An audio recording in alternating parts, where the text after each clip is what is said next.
Oke, selamat pagi, assalamualaikum warahmatullahi wabarakatuh. Selamat siang, selamat sore, gitu ya. Oke, hari ini kita akan bertemu lagi dengan saya. Kita akan belajar teknologi sediaan solid. Jadi di sini nanti Anda dan saya akan share, kita akan berdiskusi. Saya akan share ilmu terkait teknologi sediaan solid. Apa saja bentuk sediaan solid, kemudian bagaimana cara pembuatan sediaan solid tersebut, kemudian bagaimana uji-uji dari sediaan solid itu akan kita pelajari satu semester di pertemuan ini. Kalau kemarin kita sudah bertemu dengan saya, tentu saja di farmasi fisika, teknologi sediaan solid akan sangat berbeda sekali dengan farmasi fisika. Aplikasinya juga berbeda, gitu ya. Tujuan pembelajaran atau capaian pembelajaran yang ingin dicapai juga berbeda. Oke, hari ini kita belajar pendahuluan dulu ya, apakah teknologi sediaan solid untuk teman-teman semua gitu ya. Nanti kita akan berdiskusi dan berbagi ilmu bersama gitu.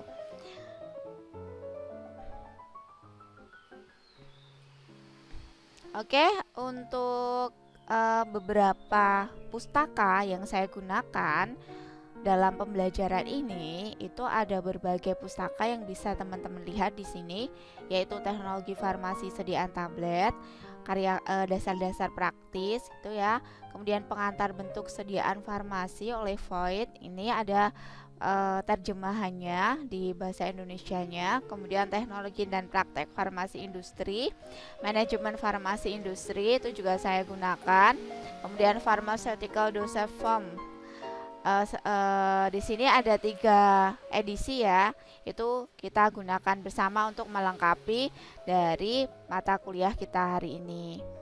Oke, untuk materi formulasi dan teknologi sediaan solid untuk satu semester ini yang akan kita bahas adalah pengantar FTA solid atau formulasi teknologi sediaan solid ya, akan saya singkat FTA solid yang akan kita sampaikan hari ini. Yang kedua adalah fluiditas dan kontrol kualitas serbuk. Jadi nanti kita akan belajar apa itu fluiditas, apa itu sifat alir, bagaimana kontrol kualitas dari serbuk, kemudian pengeringan dan migrasi. Selanjutnya kita juga akan belajar preformulasi sediaan tablet. Bagaimana suatu formula itu akan dilakukan, itu butuh suatu preformulasi gitu ya.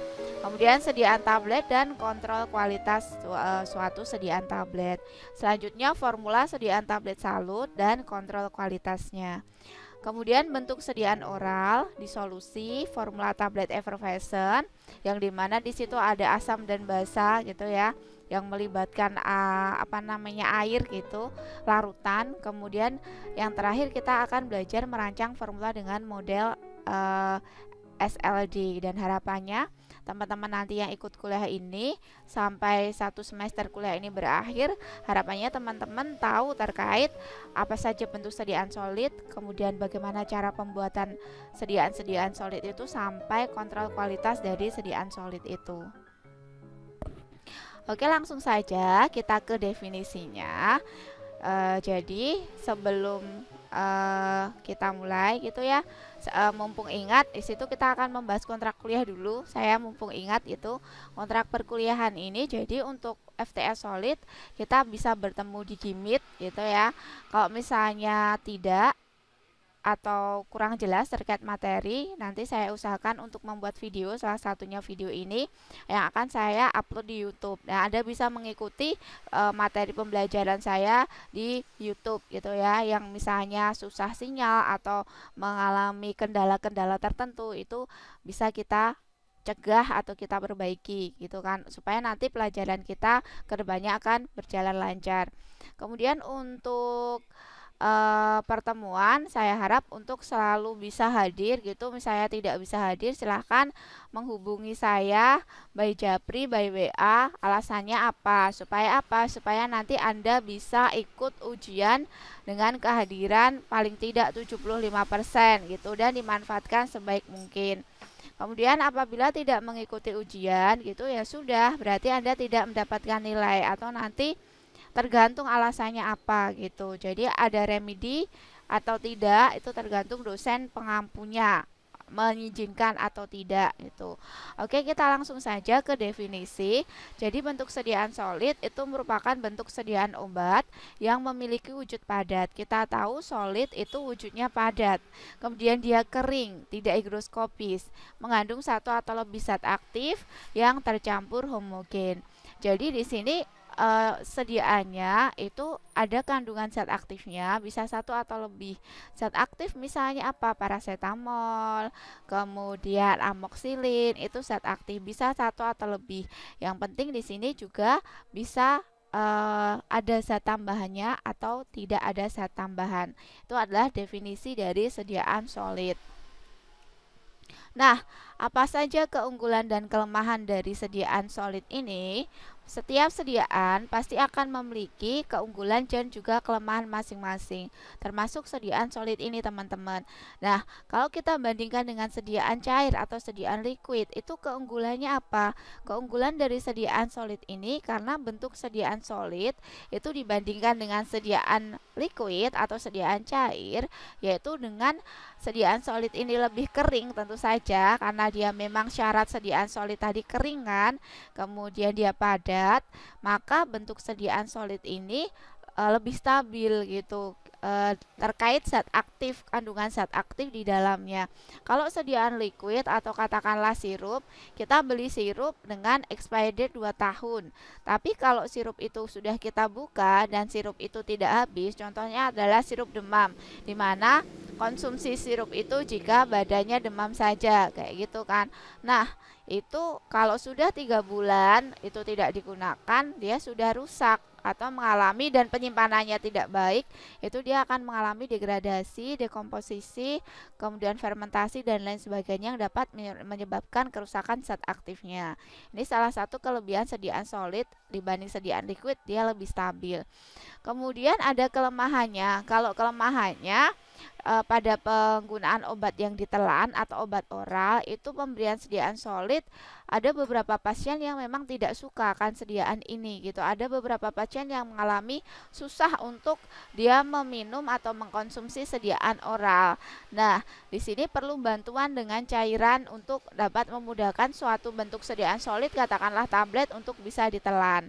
Kemudian kalau dibanding sediaan liquid, si tablet ini atau sediaan solid ini dia untuk mengalami proses absorpsi itu lebih lama. Kemarin di farmasi fisika gitu ya, kita sudah belajar disintegrasi, diagregasi gitu ya.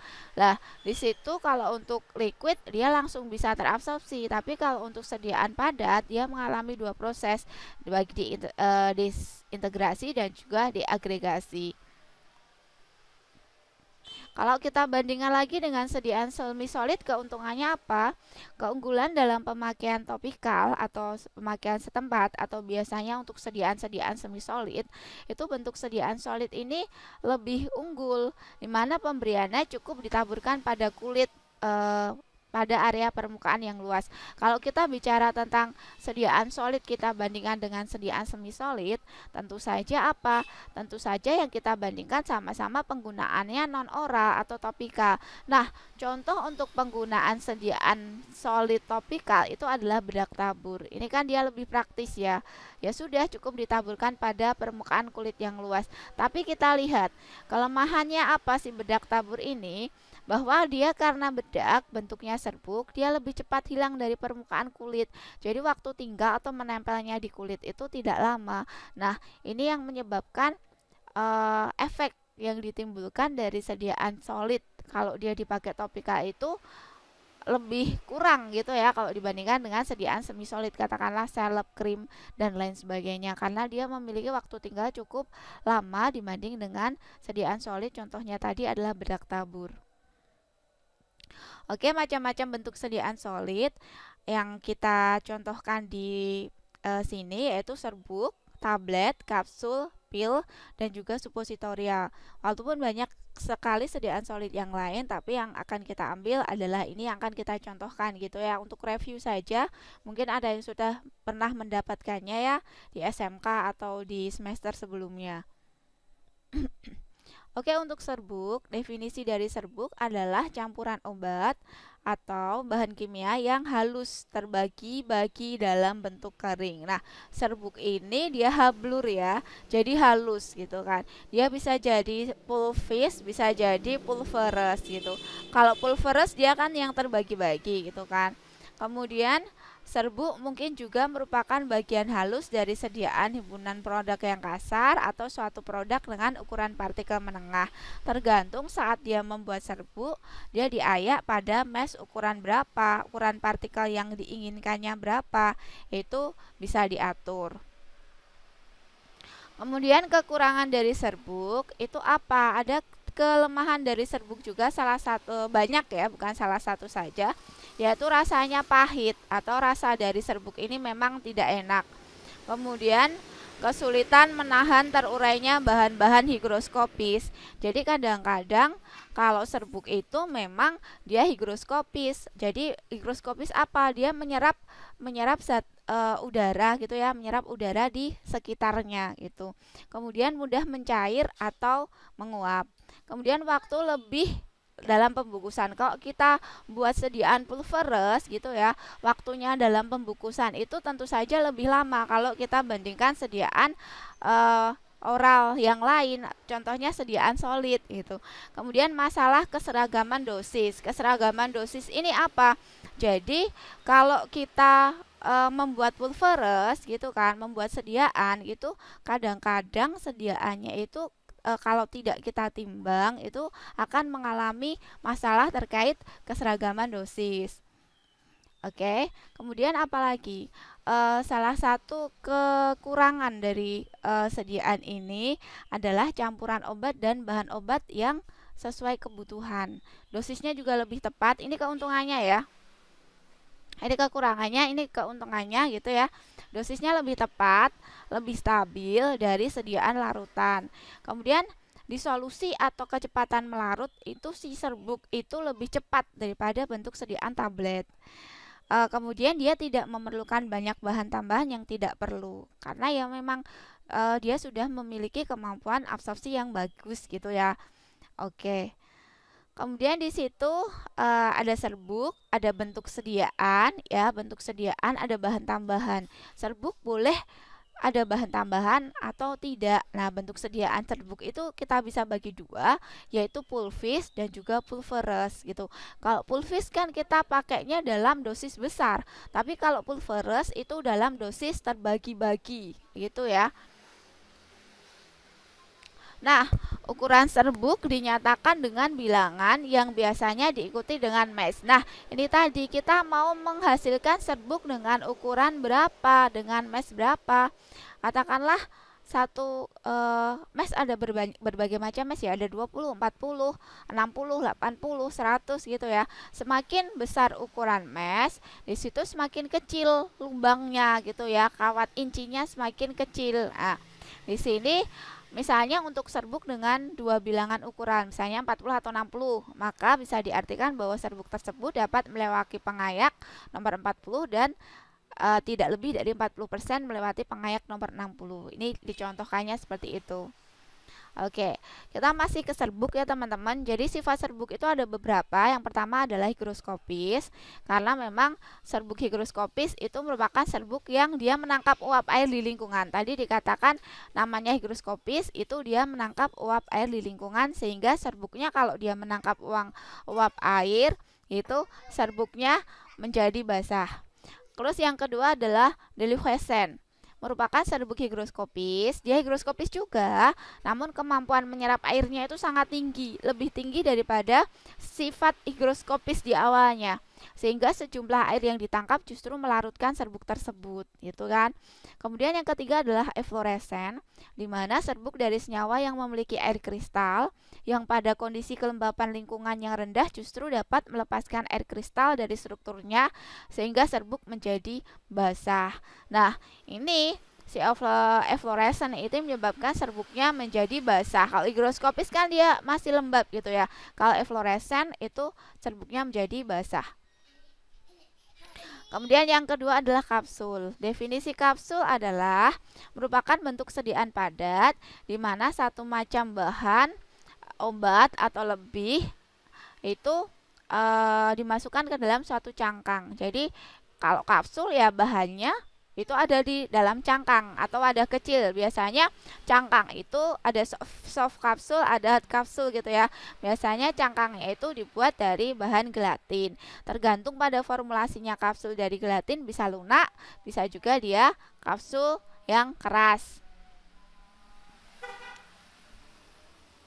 Kemudian ada kelebihan sediaan kapsul.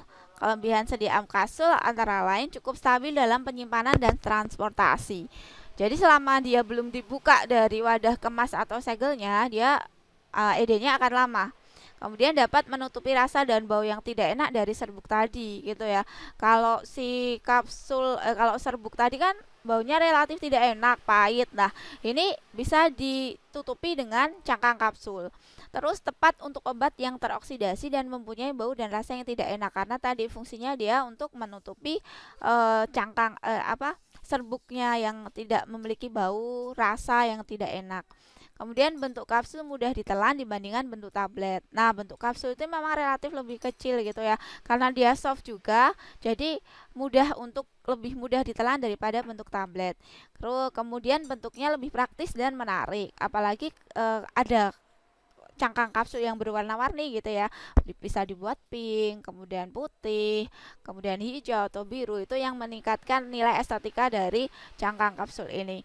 Kemudian bahan obat dapat cepat hancur dan larut dalam perut sehingga dapat segera diabsorpsi. Nah, soft kapsul atau kapsul lunak ini ya, ini memang lebih praktis dan lebih mudah hancur sehingga dia lebih mudah terserap ke tubuh itu kan. Kemudian menghindari kontak langsung dengan udara dan sinar matahari. Karena terlindung cangkang, otomatis zat aktif atau obatnya di dalam cangkang kapsul itu lebih terhindar dari udara dan juga sinar matahari. Kemudian dokter kadang bisa mengkombinasikan beberapa macam obat dan dosis yang berbeda-beda sesuai kebutuhan pasien. Kapsul dapat diisi dengan cepat karena tidak memerlukan bahan tambahan atau pembantu seperti pada pembuatan pil dan tablet. Pada bahan tambahan kapsul biasanya apa? Kalau serbuknya pahit gitu, biasanya kita tambahkan pemanis saja, misalnya laktosa. Beda ya kalau kita membuat tablet, kita ada penghancur, pengikat, kemudian pelicin dan lain sebagainya, itu kan. Itu kelebihan sediaan kapsul. Kelemahannya apa? Kapsul juga memiliki kelemahan sediaan ini, di mana dia tidak dapat digunakan untuk zat-zat yang mudah menguap. Kalau zat-zat yang di kapsul itu mudah menguap, itu jangan menggunakan cangkang kapsul, karena pori-pori kapsul tidak dapat menahan penguapan. Nanti jadinya apa? Jadinya kapsulnya adalah kapsulnya benyek, gitu kan. Kemudian tidak dapat digunakan untuk zat-zat yang higroskopis. Kalau zat-zatnya lembab, itu tidak bisa digunakan untuk menyerap zat-zat yang lembab. Terus tidak dapat digunakan untuk zat-zat yang dapat bereaksi dengan cangkang kapsul gitu kan. Jadi memang kalau dia memiliki reaksi dengan cangkang kapsul ya tidak bisa. Kemudian tidak dapat diberikan untuk balita. Balita tidak bisa ya teman-teman untuk menelan kapsul, dan tidak bisa dibagi-bagi. Kapsul itu harus satu, tidak ada berapa resep kapsulnya, 10,5 gitu, tidak ada. Jadi memang tidak bisa dibagi-bagi. Oke, yang selanjutnya adalah pil ya. Pil itu apa? Pil adalah suatu sediaan berupa massa bulat. Pil itu bulat gitu kan. Kemudian dia padat. Itu ada beberapa definisi dari pil di situ menurut Farmakopeia Indonesia edisi 3, kemudian menurut Erik Martin, kemudian menurut Mohanif, itu ada bermacam-macam. Kalau pil ada suatu sediaan menurut Anif gitu ya, yang paling baru 2008 gitu. Suatu sediaan yang bentuknya bulat, dia seperti kelereng, mengandung satu atau lebih bahan obat gitu ya. Bahan obatnya bisa satu atau bisa lebih. Keuntungan pil menutupi rasa obat yang tidak enak. Kemudian lebih stabil dibanding sediaan lain, di mana mudah bereaksi dengan udara dan cahaya. Kemudian baik untuk obat yang dikehendaki memberikan aksi yang lambat, mudah digunakan, atau di sini dia juga mudah untuk ditelan. Kelemahan pil adalah kurang cocok untuk obat yang dikehendaki memberikan aksi yang cepat. Jadi pil ini karena keras itu aksinya lambat gitu ya. Kemudian obat tertentu dalam larutan pekat dapat mengiritasi lambung. Ini salah satu kelemahan pil yang lainnya. Kemudian bobot obat pada voluminus jadi terlalu besar itu ya. Kadang-kadang apa itu voluminus itu. Jadi pil itu minumnya itu sekali minum dalam jumlah yang banyak gitu karena memang zat aktifnya dalam pil itu biasanya lebih besar. Kemudian suppositoria sediaan padat dalam berbagai bobot dan bentuk yang diberikan melalui rektal, itu ya supo, vaginal, itu ovula atau uretra. Nah, sifat dari supo itu biasanya meleleh, melunak, melarut dalam suhu tubuh, itu kan. Lalu suppositoria juga dapat bertindak sebagai pelindung jaringan setempat, sebagai pembawa zat terapeutik, dan bersifat lokal atau sistemik. Nah, untuk dia lokal ini biasanya supo yang digunakan untuk pengobatan hemoroid gitu ya, atau pengobatan wasir. Oke, untuk macam-macam suppositoria dapat dilihat ada rektal suppositoria, kemudian ada rektal suppositoria bentuknya torpedo, kemudian ada vaginal suppositoria atau kita sebut ovula, kemudian ada suppositoria kempa, kemudian ada juga suppositoria vaginal dengan bahan dasar yang larut dalam air gitu ya. Bahan dasarnya apa? PEG atau gelatin biasanya. Kemudian ada bacilla atau kita sebut uretra suppositoria. Keuntungan dari persediaan suppositoria ini dapat menghindari terjadinya iritasi pada lambung karena memang tidak melalui saluran pencernaan gitu kan. Kemudian dapat menghindari kerusakan obat oleh enzim pencernaan dan asam lambung. Sekali lagi karena dia tidak oral, tidak melalui saluran pencernaan. Obat dapat masuk langsung dalam saluran darah. Jadi sediaan suppo ini lebih cepat daripada sediaan oral karena dia langsung masuk ke sirkulasi sistemik gitu ya. Kemudian baik bagi pasien yang muntah atau tidak sadar, ini bisa menggunakan suppositoria. Oke, untuk tablet nanti kita akan bicara kriteria tablet yang bagus bagaimana, zat tambahan tablet yang diperlukan bagaimana, keuntungan sediaan tablet dibanding sediaan lain bagaimana, kerugian sediaan tablet bagaimana, akan kita bahas lagi secara lebih detail di pertemuan sebelumnya selanjutnya. Ya, kemudian metode pembuatan tablet itu ada berbagai metode, ada granulasi basah, ada granulasi kering, ada kempa langsung. Permasalahannya ada capping, mottling, dan lain sebagainya. Permasalahan dalam pencekal tablet juga banyak gitu kan, binding dan lain sebagainya akan kita bahas di pertemuan selanjutnya. Di sini akan saya singgung definisi dari tablet saja. Jadi dia mengandung bahan obat dengan atau tanpa bahan pengisi. Nah, berdasarkan metode pembuatan ada tablet cetak, kempa dan juga termasuk di situ granulasi basah, granulasi kering. Kriteria tablet, di sini ada berbagai kriteria tablet, harus mengandung zat aktif dan non-aktif yang memenuhi persyaratan. Harus mengandung zat aktif yang homogen dan stabil. Kemudian fisik harus cukup kuat terhadap gangguan fisik atau mekanik. Kalau tidak kuat, dia sekali jatuh hancur ya sudah rusak semuanya. Kemudian terkait uji seragaman bobot, jadi semua tablet yang dibuat harus memiliki bobot yang sama, waktu hancur, laju disolusi, kemudian harus stabil terhadap udara dan suhu lingkungan, terbebas dari kerusakan fisik, stabilitas fisik dan kimiawi cukup baik selama penyimpanan. Jadi ada stabilitas dipercepat, stabilitas diperlambat. Kita akan untuk tablet akan diuji secara stabilitasnya untuk mengetahui ED-nya gitu kan. Zat aktif dapat dilepaskan secara homogen dalam waktu tertentu dan memenuhi persyaratan farmakope yang berlaku. Keuntungan sediaan tablet apa?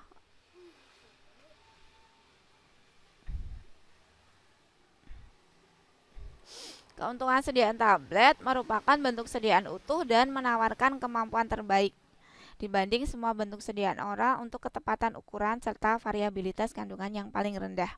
Tablet merupakan sediaan yang biaya pembuatannya paling rendah. Tergantung dulu, nanti kita akan bicara metode pembuatan tabletnya seperti apa. Kemudian tablet merupakan bentuk sediaan oral yang paling ringan sehingga mudah dibawa. Ya kan? Ringan tablet. Paling besar itu tablet berapa sih? 500 gram ya. atau 1.500 gram untuk effervescent gitu kan. Tablet merupakan bentuk sediaan oral yang paling ringan. Oke, tablet merupakan bentuk sediaan oral yang paling mudah dan murah untuk dikemas dan dikirim karena dia paling stabil gitu kan. Pemberian tanda pengenal produk pada tablet paling mudah dan murah. Misalnya Anda membuat suatu industri gitu kan, kemudian nama tabletnya akan Anda sesuaikan dengan nama industri Anda, misalnya KB Pharma, di situ ada K dan lain sebagainya. Untuk tablet akan mudah terrealisasikan gitu kan. Kemudian tablet paling mudah ditelan serta paling kecil kemungkinan tertinggal di tenggorokan. Tablet bisa dijadikan produk dengan profil pelepasan khusus ya, seperti tablet lepas lambat, lepas terkendali dan lain sebagainya. Kemudian tablet merupakan bentuk sediaan oral yang paling murah, mudah untuk diproduksi untuk skala besar, iya gitu kan ya. Kemudian tablet merupakan bentuk sediaan oral memiliki sifat pencampuran kimia, mekanik, stabilitas mikrobiologi yang paling baik. Ini kembali lagi keamanan, kestabilan dan juga mutu dari suatu sediaan solid gitu kan. Bau, rasa, warna tidak menyenangkan dapat ditutupi dengan penyalutan. Nanti kita akan juga mengenal tablet salut gitu kan. Ada inti tablet, ada penyalutan tablet, ada penyalutan dengan gula, ada penyalutan dengan film. Itu kita akan bicarakan lebih lanjut. Kelemahan tablet, beberapa obat tidak dapat dikempa menjadi padat gitu ya. Tidak semua obat bisa dibuat tablet. Kemudian obat yang sukar dibasahkan, lambat melarut, dosisnya tinggi, absorpsinya optimum tinggi gitu ya. Nah, di sini akan sukar jika diformulasikan atau dibuat dalam skala besar dalam bentuk sediaan tablet. Karena BA-nya atau bioavailabilitasnya obat itu mempengaruhi, akan terpengaruh. Kemudian obat yang rasanya pahit, baunya nggak enak, kemudian kelembapan, kemudian dia penyalutan, dia harus disalut terlebih dahulu. Nah, ini yang harus dipikirkan untuk formulasi selanjutnya gitu kan. Nah, kesulitan menelan pada anak-anak, orang sakit parah, lanjut usia yang tidak suka menelan tablet itu menjadi satu masalah tersendiri. Oke, untuk proses pentabletan ini pengantar saja ya. Tablet itu bisa dibuat dengan kempa, kemudian cetak atau kempa, kemudian granulasi kempa itu granulasi basah, granulasi kering cetak langsung gitu ya. Komponennya ada di sini, nanti akan saya jelaskan lebih lanjut. Itu ada hopper, die, punch, kemudian jalur kam. Itu adalah bagian-bagian dari mesin mesin pentabletan gitu. Kemudian di sini evaluasi granul itu ada berbagai alat, ada corong. Ini adalah untuk uji sifat alir gitu ya. Kemudian keseragaman bobot itu adalah untuk uji tab, untuk uji keregasan suatu tablet itu. Oke, saya rasa saya akhiri sekian. Terima kasih.